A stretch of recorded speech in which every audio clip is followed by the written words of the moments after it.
Boa noite a todos, né? A gente dando prosseguimento, como o Cassiano, na semana passada, fez uma palestra que eu achei muito interessante, assim, que ele deu uma explicação a respeito da questão da parábola, né? E muitas das vezes assim, da dificuldade da interpretação, né? Porque a gente teria que realmente contextualizar, né? Então você pegar uma parábola, pensar na época que viveu, como que eram os hábitos, os costumes, né? Então, assim, talvez isso fica um pouco difícil, às vezes, a gente interpretar se não fizer esse tipo de contextualização, né? E hoje, dando sequência, então, ao estudo, como o Vicente de Paula se propôs, né, nessa época, nosso de aniversário aí, fazer um estudo das parábolas, hoje eu fiquei encarregado de estudar, a gente fazer um estudo aqui a respeito da parábola da figueira estéril. É uma parábola, assim, bastante conhecida, mas eu vou reler ela só para a gente recordar, né, e depois a gente começa a conversar a respeito. Então tá aqui em Marcos, né, capítulo 9, de 12 a 14, de 20 a 23. Isso aqui no Evangelho está no capítulo 19. Né? Então, a parábola é assim. E ao outro dia, como saíssem de Betânia, teve fome. E tendo visto ao longe uma figueira, foi lá ver se acharia nela alguma coisa. E quando chegou a ela, nada achou senão folhas, porque não era tempo de figos. E falando-lhe, disse: Nunca jamais coma alguém fruto de ti para sempre. E no outro dia, pela manhã, ao passarem pela figueira, viram que ela estava seca até as raízes. E então, lembrando Pedro, disse a Jesus: Olha, mestre, como secou a figueira que tu amaldiçoastes. E respondendo, Jesus lhe disse: Tende fé em Deus. Em verdade, vos afirmo que todo o que disser a esse monte, tira-te daqui e lança-te ao mar, e isso sem hesitar no seu coração, mas tendo fé de que tudo o que disser sucederá, ele o verá cumprir assim. Então, o que eu acho interessante é a gente... Vamos contextualizar, né? Porque, assim, aparentemente não fica meio estranho, né? Porque você fala assim, nossa, Jesus passa perto de uma figueira, amaldiçoa ela, no outro dia essa figueira seca, né? Então, assim, mas vamos para o contexto, assim, para a gente tentar compreender. Porque, na verdade, assim, a grande triunfal entrada de Jesus em Jerusalém foi na Páscoa, no domingo de Páscoa. E era, naquela época, né, com os estudos que a gente tem, era comemorado isso em abril. Então, assim, no domingo, Jesus foi para Jerusalém, depois ele, porque era próximo de Betânia, né, caminhou até Betânia, dormiu lá, e no outro dia, ao retornarem, acontece então que ele visualiza uma figueira, né, e se aproxima dessa figueira. E como diz o texto lá, com fome ele foi lá ver se tinha alguns frutos. Mas veja que interessante, né? Porque assim, nessa época, em abril, a figueira não tinha frutos. E era sabedor disso. Como que é o ciclo produtivo da figueira, né? Assim, em abril, ela começa a brotar os frutos, que são as bérberas, né? São pequenos frutinhos ali. Depois, primeiramente, no inverno, ela perde todas as folhas, né? Então, naquela época ali não tem folha em figueira. Aí surgem esses pequenos brotos, que são os frutinhos, e aí, em junho, ela começa, então, a soltar as flores, né? E aí se torna uma árvore frondosa, folhada, né? Com as suas folhas todas abertas. E nessa época, então, é que a figueira produz fruto. E nesse caminho de Betânia até Jerusalém, então assim, era muito comum na beirada das estradas assim, as grandes plantações de uvas, né, as videiras e as figueiras, que eram plantadas juntas. E o que chama a atenção de Jesus? Uma figueira que na época todas estavam sem folhas e ela ali apresentando aquele aspecto, e por isso que ele foi lá, né, ver essa figueira, porque quando a figueira estava no modo assim como ele descreve na parábola, ela tinha que estar com os frutos. E a hora que ele chega lá, ele percebe que ela não tinha nenhum fruto, Então ele pega e amaldiçoa ela, fala, ninguém mais vai comer fruto nenhum de você para sempre, né? Agora, vamos pensar outra coisa assim, a respeito da fome, né? Porque, veja bem, Jesus, nessa época, e sempre quando ele ia para Jerusalém, ele ficava em Betânia e se hospedava onde? Se hospedava na casa de Lázaro, de Maria e Marta. Então a gente fica pensando assim, será que Jesus saiu da casa de Lázaro sem tomar café da manhã, sem fazer o de jejum, né? É contraditório, porque Marta, tanto é que assim, numa das conversas de Jesus, que a Marta foi se queixar de Maria, falou, nossa, mas ela só fica prestando atenção no que você diz, no que você fala, e não me auxilia em nada aqui na casa, né, manutenção do lar aqui, não me ajuda nas tarefas, né? E Jesus até adverte Marta, né? Vocês lembram, né? No Evangelho, fala, olha, ela escolheu o principal. Então, assim, ela está se dedicando ao que realmente é importante na vida. Então, assim, a gente percebe daí que essa fome já é uma coisa simbólica, porque, veja bem, a parábola, até o Cassiano acho que ele comentou a respeito disso. Às vezes ele fazia uma leitura e tinha alguns que faziam como se fosse uma interpretação, né? Então, assim, no caso aqui dessa parábola, Jesus vai lá e seca a figueira, né? Mas assim, e essa fome? O que seria a fome de Jesus?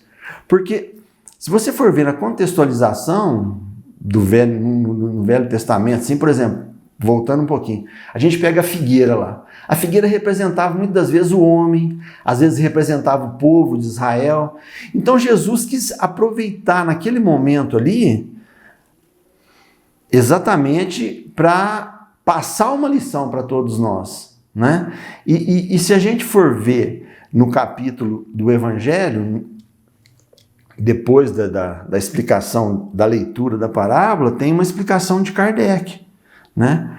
Porque, assim, o item 9 e 10 do capítulo 18 fala o seguinte: a figueira seca é um símbolo das pessoas que apenas aparentam o bem, mas na realidade nada produzem de bom. Os oradores que possuem mais brilho do que solidez, dotados de verniz das palavras, de maneira que estas agradam aos ouvidos, mas quando as analisamos, nada revela de substancial para o coração. E quando as acabamos de ouvir, perguntamos que proveito tivemos. É também o símbolo de todas as pessoas que podem ser úteis e não são, de todas as utopias, de todos os sistemas vazios, de todas as doutrinas sem bases sólidas. O que falta na maioria das vezes é a verdadeira fé. A fé realmente fecunda é a fé que comove as fibras do coração. Em uma palavra, a fé que transporta a montanha. Então são árvores frondosas, mas sem frutos. E é por isso que Jesus as condena à esterilidade, pois dia virá em que ficarão secas até as raízes. Isso quer dizer que todos os sistemas, todas as doutrinas que não produzirem nenhum bem para a humanidade serão reduzidas a nada, e que todos os homens voluntariamente inúteis que não se utilizaram dos recursos de que estavam dotados serão tratados como a figueira seca. E ele alerta mais ainda, além de nós, né? Os médiuns são os intérpretes dos espíritos. Suprem o organismo material que falta a estes, e para nos transmitirem as suas instruções. Veja bem, interessante, né? Os médiuns são os intérpretes dos espíritos. Suprem ao organismo material que falta a estes, para nos transmitirem suas instruções. Quer dizer, são os veículos, né, de comunicação da espiritualidade. Eis porque são dotados de faculdades para esse fim. Nesses tempos de renovação social, desempenham uma missão especial. São como árvores que devem dispensar o alimento espiritual para os seus irmãos.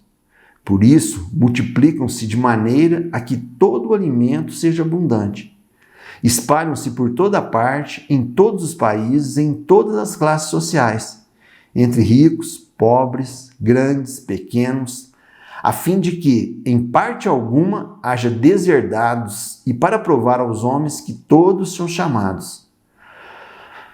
Mas se eles desviam de seu fim providencial, a faculdade preciosa que lhes foi concedida, se a colocam a serviço de coisas fúteis e prejudiciais ou dos interesses mundanos, se em vez de frutos salutares dão uns maus frutos, se recusam-se a torná-la proveitosa para os outros, se nem mesmo para si tiram os proveitos da melhoria própria, então assemelham-se à figueira estéril.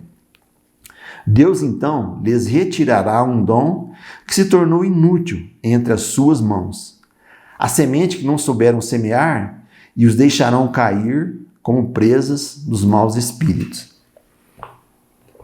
Então, veja bem a responsabilidade, quão interessante isso, né? Porque se a gente for pensar na doutrina, porque assim, na hora que estava falando do orador lá, assim, não que eu me considere um orador, a gente de vez em quando faz algum tipo de comentário aqui, mas a responsabilidade, né, da vivência.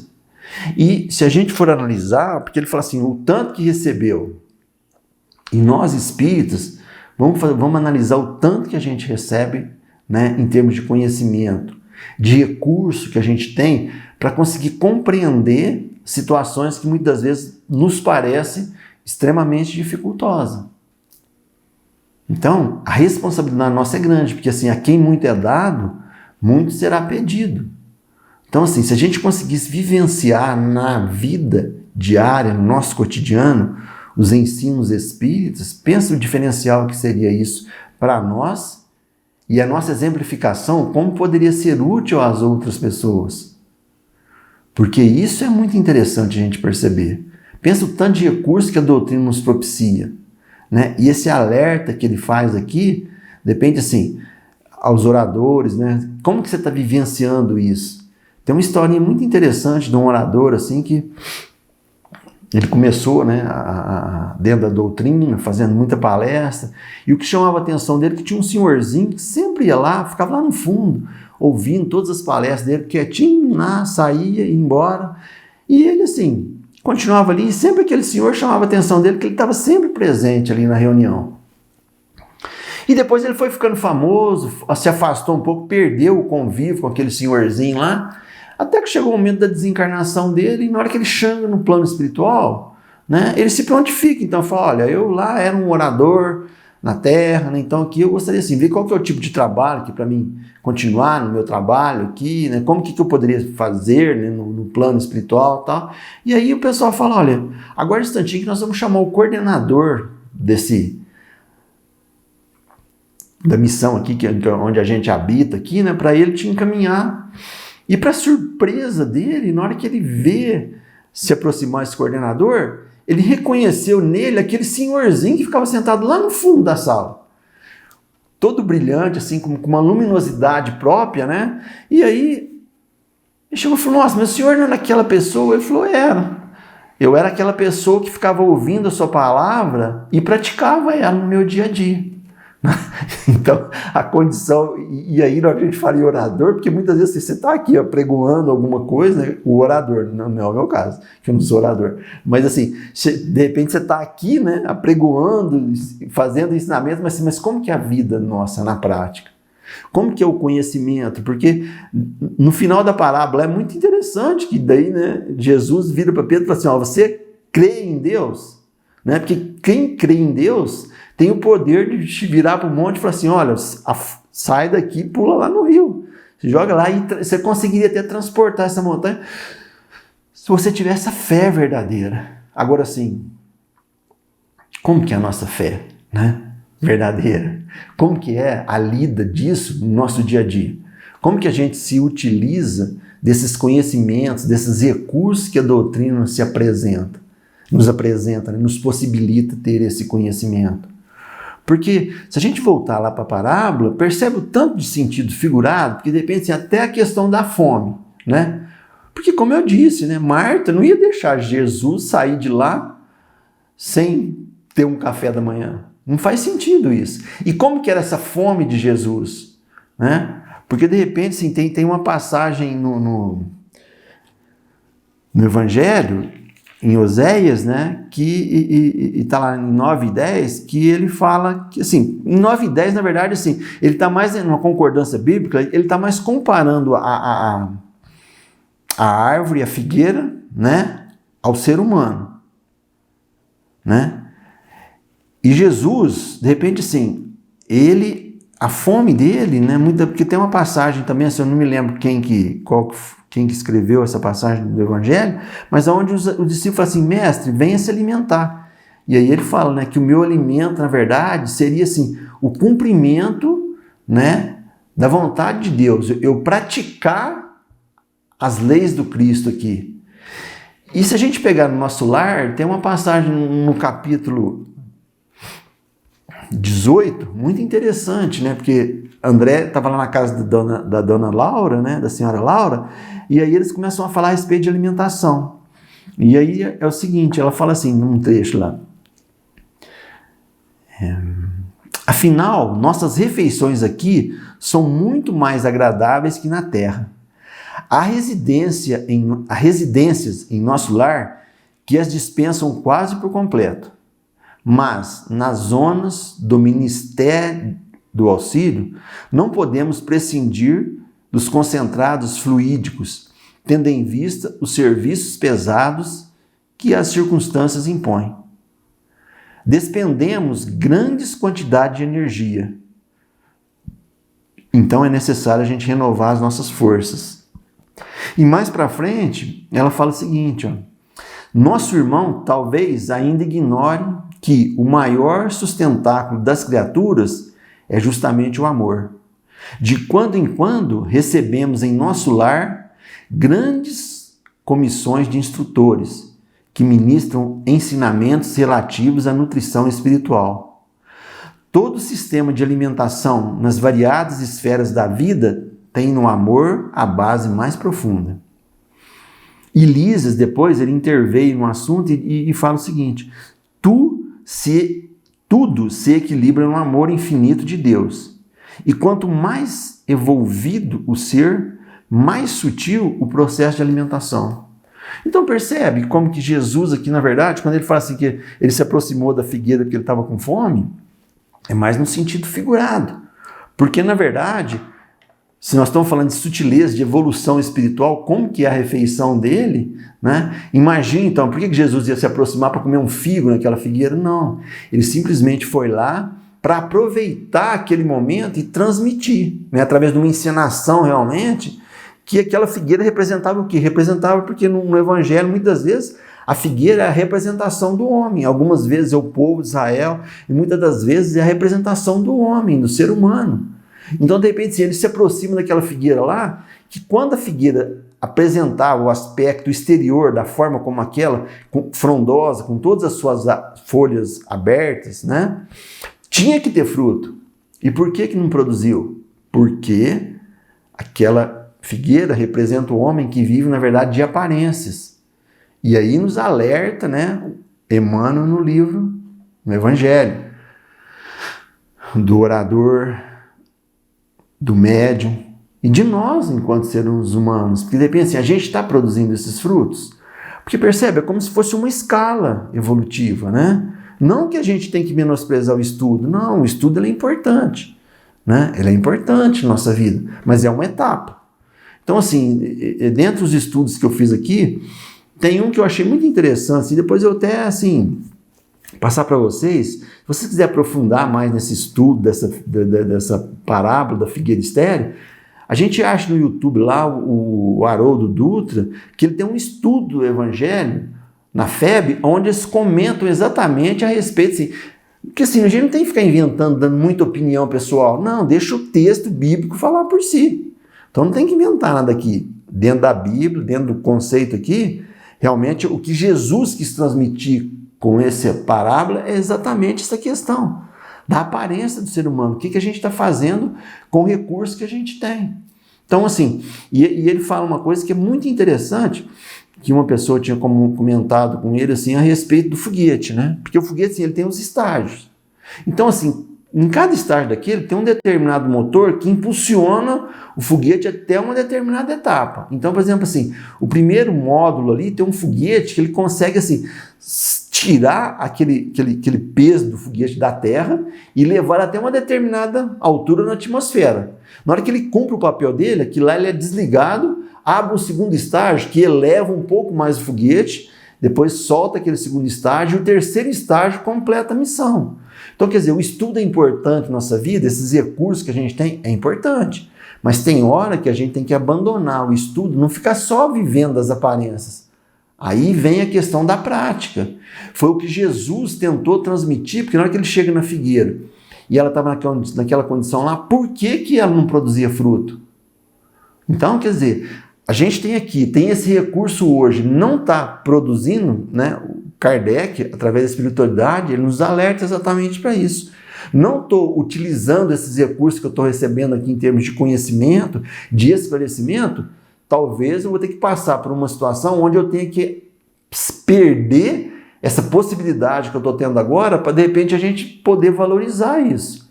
Porque, assim, quantas pessoas que a gente conhece aí que tem mediunidade, que são pessoas muito desequilibradas. Por quê? É a questão de sintonia, né? Com que tipo de espírito essa pessoa está sintonizando?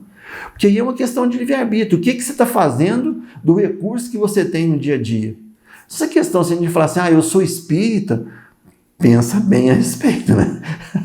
Porque o nosso conhecimento aqui, o que a gente está fazendo com isso na lida, no dia a dia, né?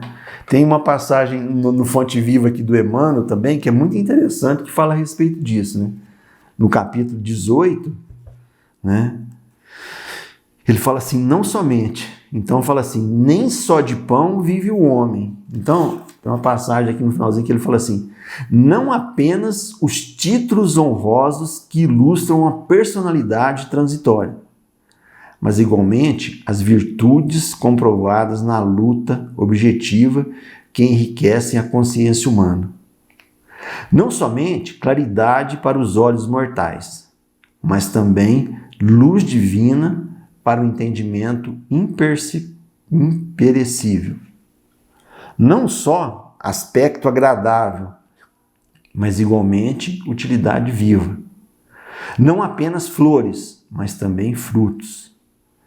Não somente ensino continuado, mas igualmente demonstração ativa. Não só teoria excelente, mas também prática santificante. Não apenas nós, mas igualmente os outros. E disse Jesus, nem só de pão vive o homem. Apliquemos o sublime conceito ao imenso campo do mundo. Bom gosto, harmonia e dignidade na vida exterior constituem dever. Mas não nos esqueçamos da pureza da elevação e dos recursos sublimes da vida interior, com que nos dirigimos para a eternidade. Olha que interessante, né?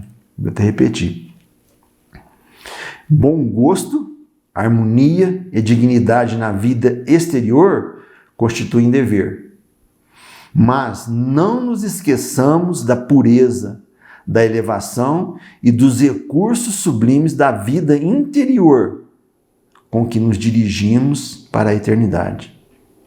Quer dizer, aqui eu acho que fica bastante claro, né, da importância dessa autoiluminação, né? Porque o grande objetivo da doutrina é exatamente transmitir para nós esse conhecimento com o qual nós começaremos a produzir os frutos.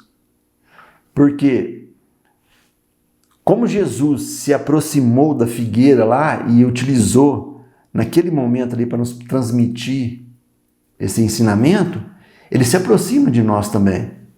E que tipo de fruto que ele espera de nós? Através do nosso semelhante, da convivência com o semelhante. Então Jesus espera, né? A nossa paciência, que a gente tenha compreensão, apoio, através do outro, né? A gente vivenciar isso. Então, quer dizer, a gente está aqui vivendo em comunidade E qual que é o objetivo da nossa vida? E é o que ele fala aqui, que recursos que a gente vai levar, né, no Emmanuel, que recursos que você vai levar para a eternidade? Que tipo de bagagem que a gente vai deixar e vai prosseguir conosco na nossa existência?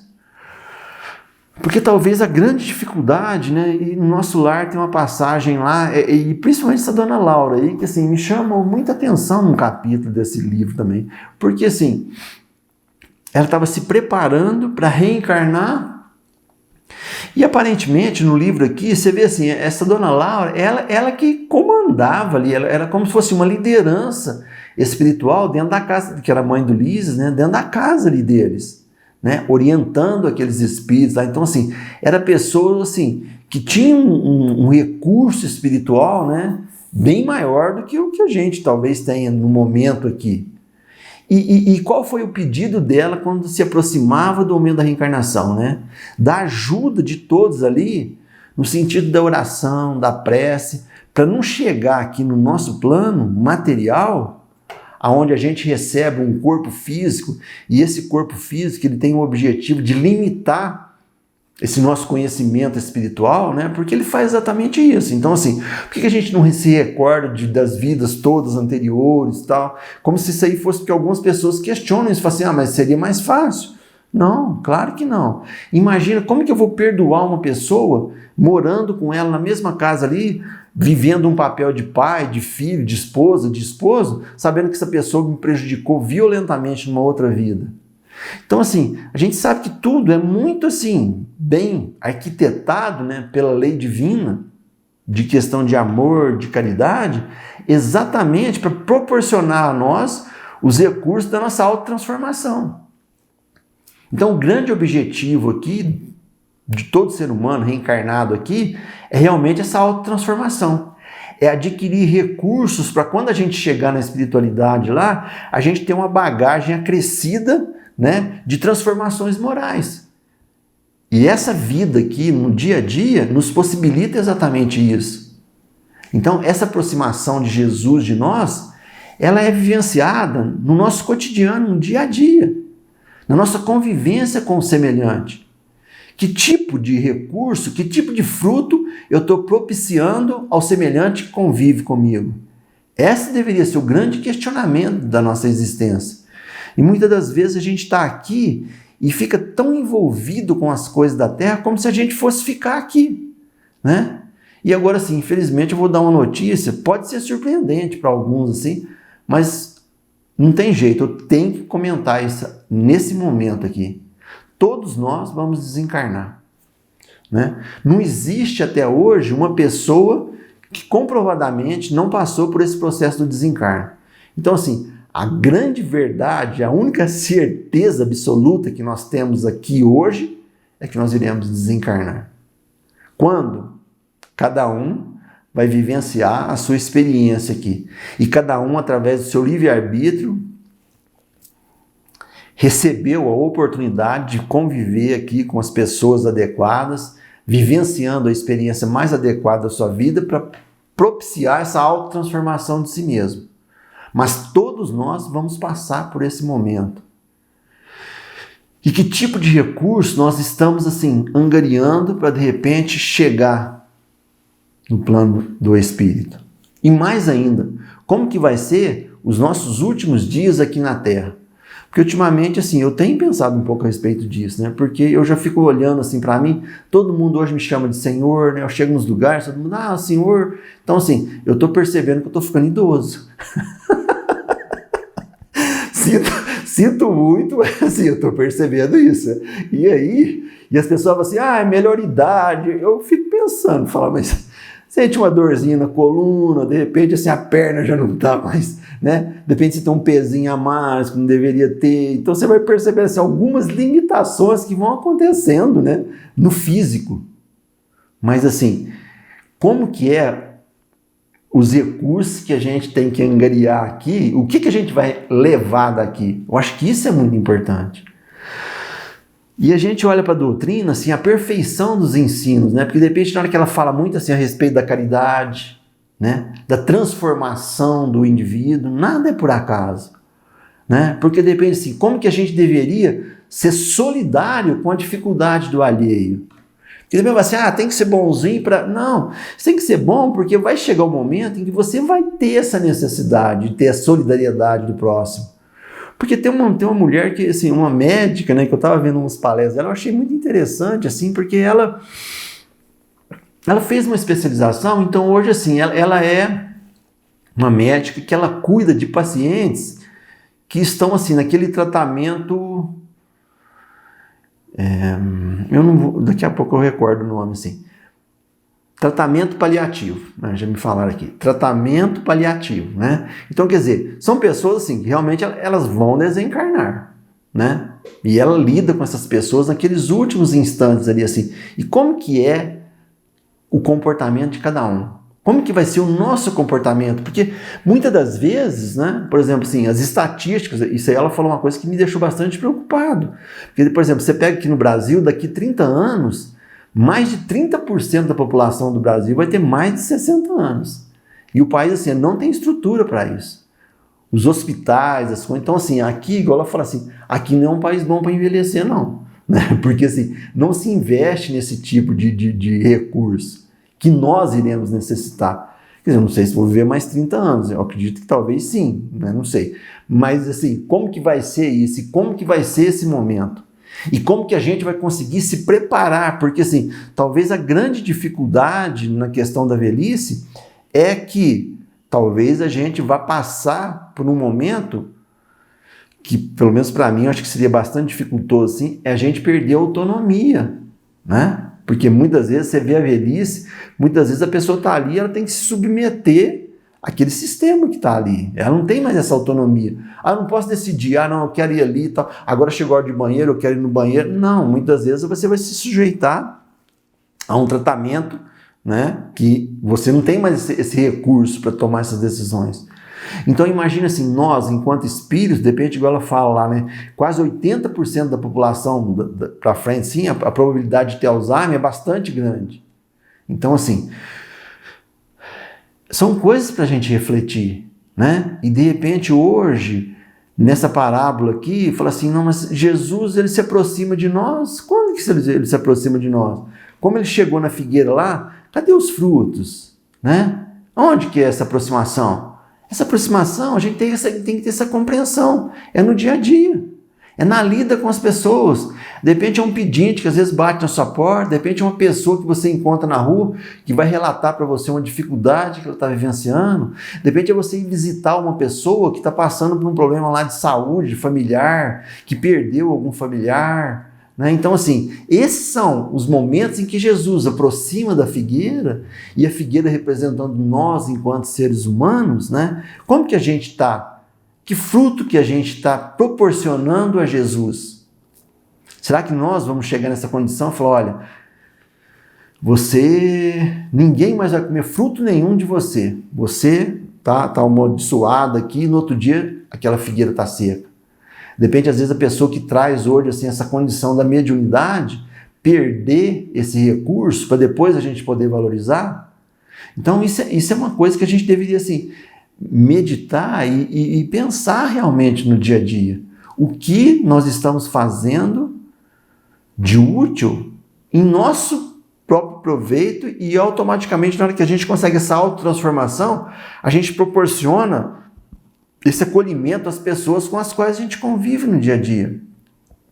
Como que está essa evolução da nossa fé? Porque isso muitas das vezes eu me questiono demais, assim, no meu caso pessoal, assim, porque de repente, assim, como que a gente ainda é inconstante, né? De repente, às vezes, surge um problema no trabalho lá, aquilo tem a condição de desequilibrar de uma forma que, assim, fala, nossa, mas onde é que está a sua fé, né?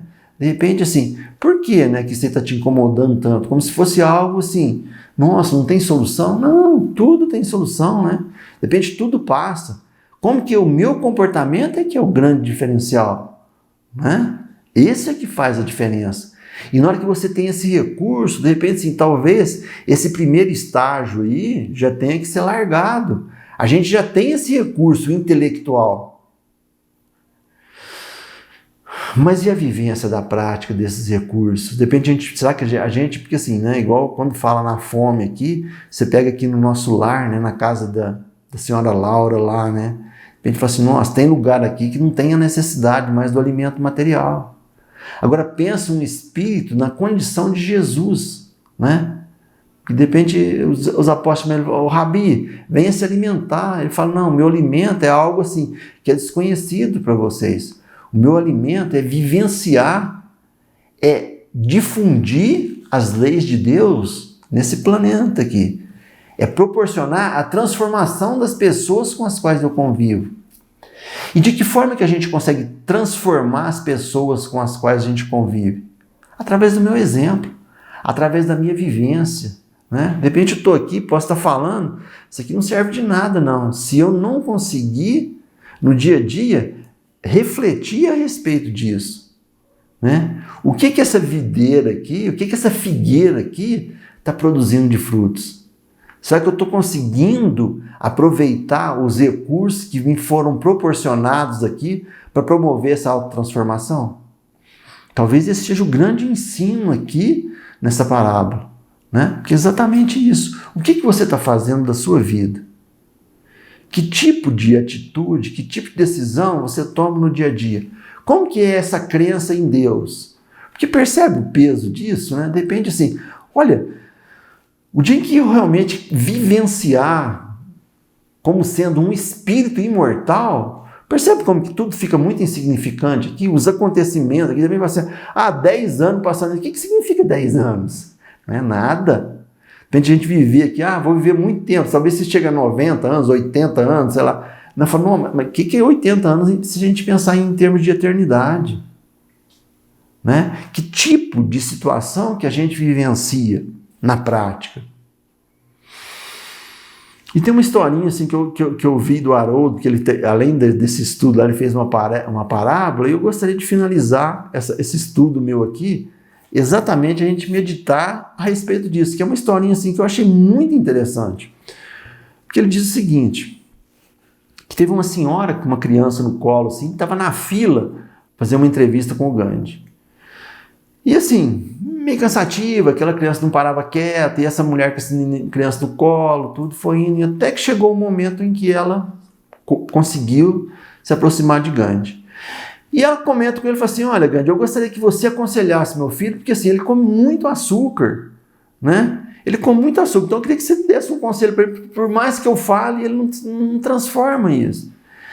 E Gandhi, então, se ele fica alguns minutos em silêncio, olha para essa senhora e fala, olha, daqui uma semana você me traz ele aqui de novo. E eu converso com ele. E essa mulher, e a gente sabe, não criticando, não é nenhuma crítica, não, mas assim, a gente sabe que mulher é meio complicado, ficar uma semana esperando, então essa semana para ela foi meio tensa, né? E ela falou assim, por que ele não falou? O que será que ele vai falar daqui uma semana? Então assim, foi uma semana comprida, uma semana longa, né, para ela, assim, né?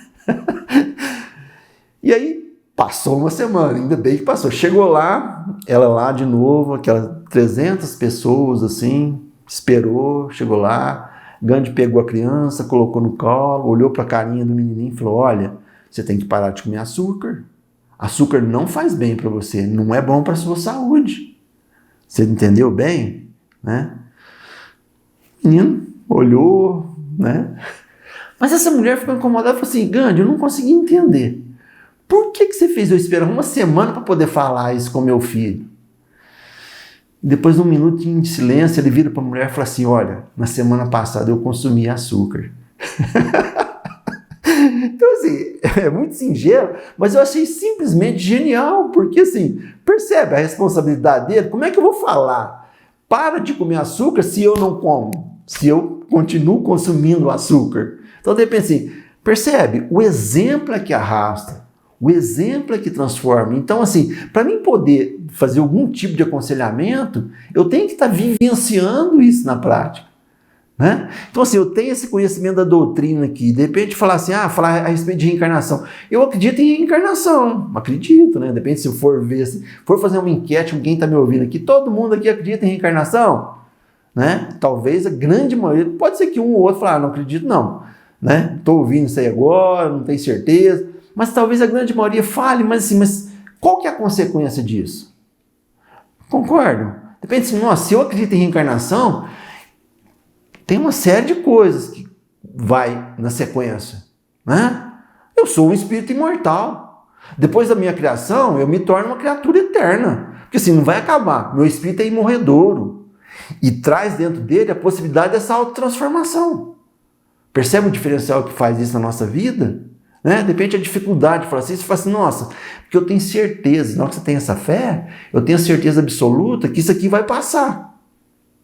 Ah, e se não puder, de repente às vezes a pessoa até desencarna naquela condição ali, mas aquela condição é o ideal para ela, naquele momento de acontecer uma transformação. Não só para ela, como as pessoas com as quais ela convive. Percebe como isso reconforta e nos possibilita recursos para a gente transpor tudo quanto é dificuldade? Se a gente desenvolver essa fé. Então, assim, né, finalizando, eu só gostaria assim, de agradecer muito a oportunidade de ter feito esse estudo aqui, para a gente refletir a respeito, né? E assim, eu vou citar, assim, por exemplo, tem uma palestra muito interessante daquele Severino Celestino, você acha no YouTube, a respeito da figueira estéril. Tem o Haroldo Dutra, e tem um cara assim que eu não conhecia, mas eu achei tão interessante, ele chama Arthur Valadares. Escutem essa palestra dele também, assim, é o mesmo assunto, mas eu achei assim, que ele foi de uma felicidade, você percebe assim, uma pessoa muito estudiosa, assim, né, conseguiu transmitir uns ensinamentos que eu acho que é fundamental. Então, assim, sabe, eu fiquei muito contente assim, com essa decisão da casa lá do Templo Espírita, da gente estudar essas parábolas, porque realmente, assim, isso aí pode acrescentar muito no nosso conhecimento, principalmente se a gente conseguir levar esse estudo da maneira como, né, o Cassiano, lá na primeira exposição, falou pra gente, assim, você contextualizar, você pensar na época de Jesus, depende de como que era esse caminho dele de Jerusalém a Betânia, o tanto de, né, vamos visualizar isso, tanto de figueiras que tinha na beira da estrada, os pés das videiras, né, que estava tudo plantado ali. Percebe como isso é significativo para aquele povo e aquela época? E para nós, né, como que esse ensino pode acrescentar? Muita paz, né? Obrigado a todos. Boa noite.